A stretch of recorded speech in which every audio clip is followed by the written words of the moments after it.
আজকে রান্না করব আমি সর্ষে শাক। শীতের সকালে নিয়ে চলে এসেছি আমি সর্ষে শাকের আঁটি। বাজার থেকে কিনে নিয়ে এসেছি এই সর্ষে শাকগুলো।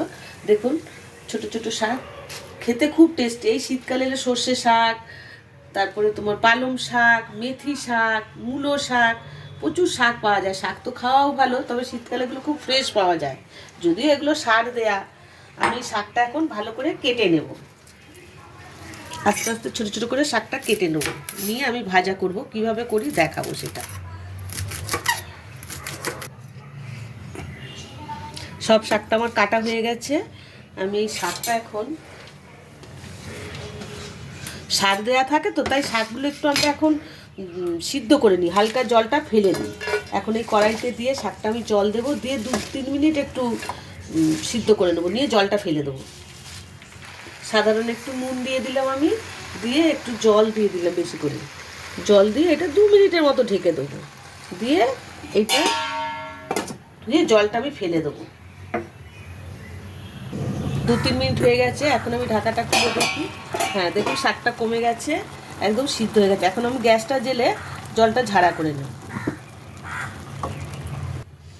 গ্যাস জ্বালানো আছে, এখন কড়াইটা বসিয়ে দিলাম। দেখুন শাকটা আমি জল ঝাড়া করে নিয়েছি, জলটাকে একটু চিপে বের করে দিয়েছি। এই শাকটা সার দিয়ে হয়, তার জন্য সিদ্ধ করে নিয়েছি।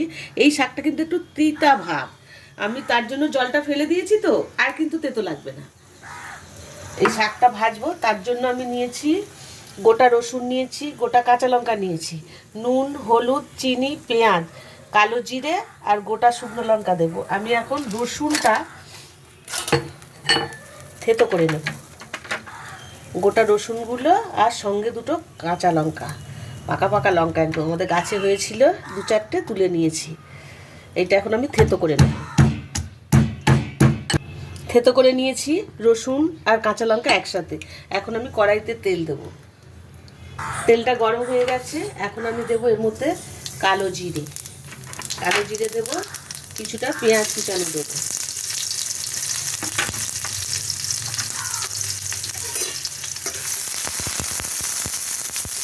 দেবো একটা গোটা লঙ্কা। গোটা লঙ্কাটা আরও আগে দেওয়া উচিত ছিল, কিন্তু ভুলে গেছি, তাই এখন দিয়ে দিলাম গোটা লঙ্কাটা। একটু ভালো করে ভেজে নেবো, পেঁয়াজটা হাফ ভেজে নেবো। এখন আমি এই রসুন আর কাঁচা লঙ্কা যেটা থেতো করে রেখেছি, ওটা আমি তেলের মধ্যে দিয়ে দিলাম, দিয়ে ভালো করে নেড়ে চেড়ে একটু লাল লাল করে ভেজে নেব। লাল লাল করে ভাজা হয়ে গেছে। এখন আমি এই শাকটা দিয়ে দেবো, একটু নেড়ে চেড়ে এখন এই মশলাগুলো দিয়ে দেবো সামান্য নুন, আমি নুন দিয়ে সিদ্ধ করেছিলাম কিন্তু, আর দেবো হলুদ গুঁড়ো, আর দেবো সামান্য চিনি, দিয়ে এখন ভালো করে নাড়াচাড়া করে 2-3 মিনিট একটু ভেজে নেবো আমি ভালো করে। শাকটা ভাজা হয়ে গেছে, একটু ঝরঝরে এই ধরনেরই ভাজা হবে। আমি এখন গ্যাসটা বন্ধ করে এটা নামিয়ে নেব।